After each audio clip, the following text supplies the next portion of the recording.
I got the manual with this, which is kind of nice. Take a look real quick. Says driver left replaced wheel seal. So that's the one that doesn't leak. The right side is the one that leaks. Here is looks like a wheel seal. He's got a part number on here. I'm probably gonna order 2 more of these to have on hand. This is a pretty common thing to replace, at least what I found. Okay, I just ordered 2 more of these. $15 for a 2-pack. So I like having that on hand. Fuel shutoff valve. I'm not sure if that had to be replaced or if you added that. Either way, that's nice to have because on a small engine, if you use it only a few times a year, it's really nice to shut off the fuel and let it run until the carburetor runs dry. That way there's no fuel left in the carburetor and it can't dry and form varnish and clog any of the jets. So that's nice to have a fuel cut off. I really like that. 2013. So maybe 9 years old. Magneto changed. I'm not sure. It looks original. So he did the air filter, gas filter change in 2018. And really, that's probably more often than it needs to be done. So yeah. Oh, here we go. Purchased October 11, 2014. I'm assuming he bought it new, since it's a 2013 serial number. So yeah, that would make it's been owned for only 8 years by one owner. So that's pretty good. So, of course, man, this thing looks pretty yellow for 8 years old. Huh, okay. All right, so you can see what I'm about to try. I'm gonna pull up and winch one side off the ground, take the wheel off. All right, I'm gonna take off this grade 8 bolt and lock nut. It's 7/16 if you're wondering. That took a few more tries than I'm willing to show on camera to figure out, but we're good now.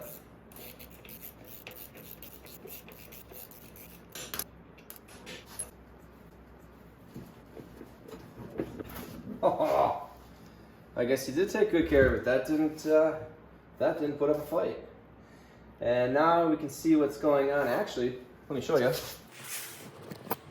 There's actually a little spot of gear oil already coming out of there. Where did that come from? Okay. So yeah, we can see that's where it's coming from. All right, I just gotta clean it up so I can see where that seal is.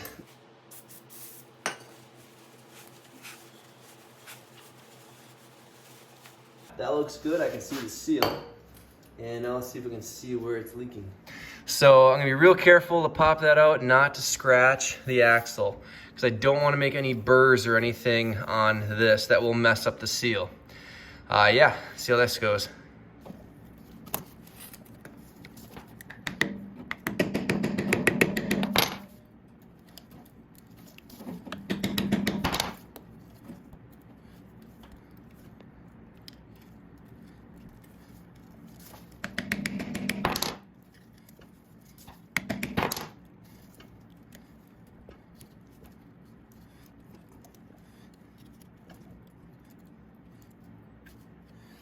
I know this looks rough, but I'm trying really hard not to dig too deep with the screwdriver and risk scratching that.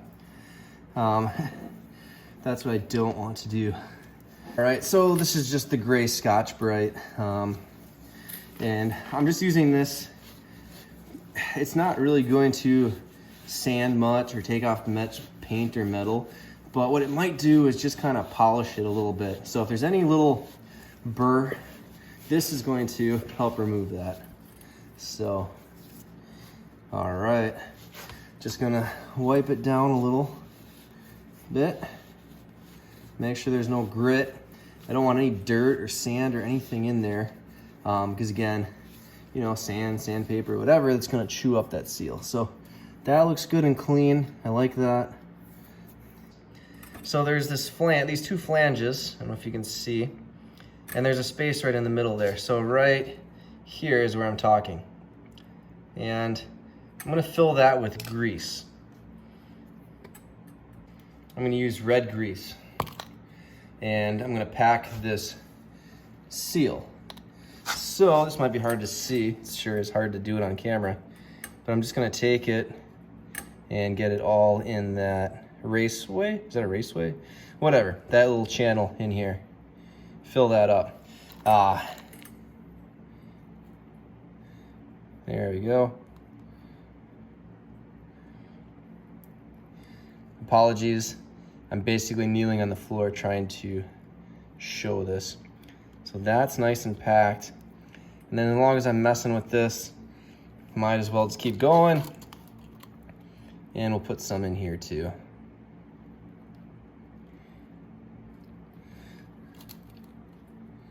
Again, I would say in this case, too much grease is better than too little. And I'm not sure you can get too much on this part. You're kind of limited with what you can put on it anyway, because it's just gonna squeeze out. So there we go. It's all goobered up. And now I got no way to turn the camera off. All right, editing. We're just going to get your standard issue piece of pine, and I just kind of notched it out so I can get in there and tap it home.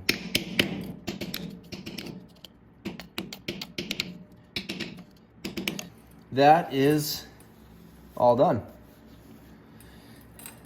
Good as new. There we go. Actually, oh.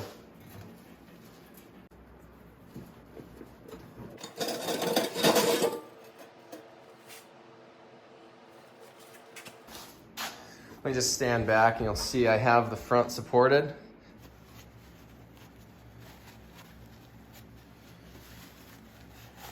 Well, I consulted the internet and, well, actually a Facebook group. Apparently the best way to drain the tine oil is to basically turn it upside down.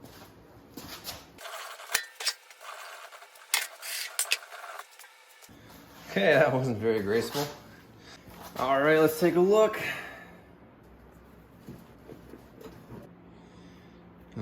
I guess it doesn't look too bad. So anyway, yeah.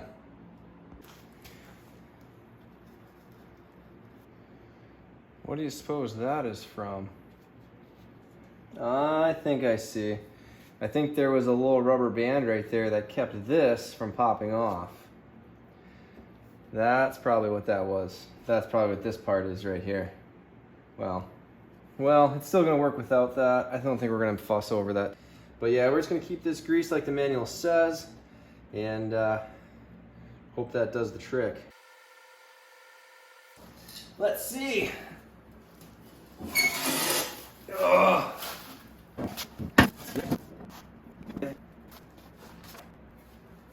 Okay, let's tighten that on.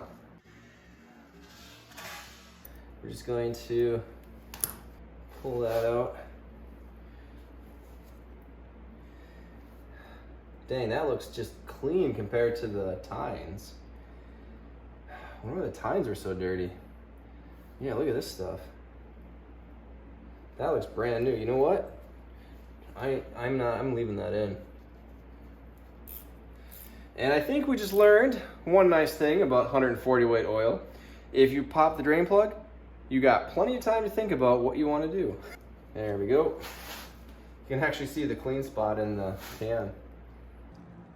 Okay, so on these tillers, the newer ones, this is a 2013, the oil fill plug is right here. So when it's full, just a trickle of oil will come out of there. On the older models, it used to be right here, and there's still a little bump out where that plug used to be, or at least that's what this looks like to me. Either way, that is the reference. I filled it up to that level. So if you look at the center of this, which is about 3/4 of an inch below this lip right here, that's about where I filled it to. And I checked that just using this aluminum rod. Just very crudely stuck it in there, made some lines on it, measured, and figured out that's about where I'm at. So that is supposed to be high enough to cover all of the bearings and everything in here, keep things from rusting, but not be too high that you're gonna be squeezing it out of the top or every which way because it gets too hot when you're tilling. All right, so I just looked at the owner's manual, and checking the rear fluid level is kind of a thing. You're supposed to put this all the way down like it is right here. Put 3 2x4s, so that's what that's resting on, to bring the level up. Wait 2.5 hours, everything has to be cold, and then you can check it. And the way they want you to check it is with the marks right here facing back, and you go straight down until you bottom out right there. I bottomed out on the drive shaft. Then you pull it out and you look at the marks, and it will tell you if you're at the right level. Anyway, I know it's completely empty, and I looked at the manual. It said I need to add 12.5 ounces. So we're gonna cheat a little bit here because I'm just not gonna sit for 2.5 hours while this levels. I have the jug on a scale. So I'm at 88.5, I gotta go 12.5, so 12.5. So 76 is when I'm gonna stop. So I'm gonna start pumping. All right, 75.8, so overshot a little bit, but that's fine. That's a wrap. All right, it's all done. I'm gonna finish with a quick tour of the tiller, and yeah, I think that'll be it. So this tiller has an adjustment for the handlebars. So it's got 2 positions, high and low. This is low. I welded this T-bar on. That allows the handlebars to be put to the side. Again, no tools required. This engages the transmission. So right now this would be neutral. You push it down, now it's engaged. So when it's engaged, you have to hold down one of these 2 levers. So hold down a lever and you can engage it, otherwise the engine will shut off. This is the speed, so it's got a 2-speed transmission. So down is low and then up is high, and it'll click in if you move it a little. So there's high, neutral, and then that's low. This sets the time depth. So this would be all the way down, as deep as it goes, and this is all the way up. Over here we have the key for the ignition, throttle and choke, fuel on off, and then the recoil if you had to pull start it. And that is the Troy Bilt Horse, or at least the 2013 model. And one last thing, this does have 2 pulleys. So if the belt is on this one, it's in high. If it's on this one, it's in low. So that gives it a high-low range, and then this gives it a high and low gearing. So overall, that is 2 speeds reverse and 4 speeds forward, though you really only have access to 2 forward and 1 reverse at any given time. I took a second look at the manual here, and I see where the previous owner, he replaced the tine oil seals. So yeah, the left drive oil seal, we knew that. We just did the right one tonight. Reverse disc, I wonder why that went bad. Anyway, and then the transmission oil was changed, so I was right, that was clean. It is ready to go. So yeah, we're good. Although it's only December, so guess I'm going to get the snowblower ready next. All right, thanks guys.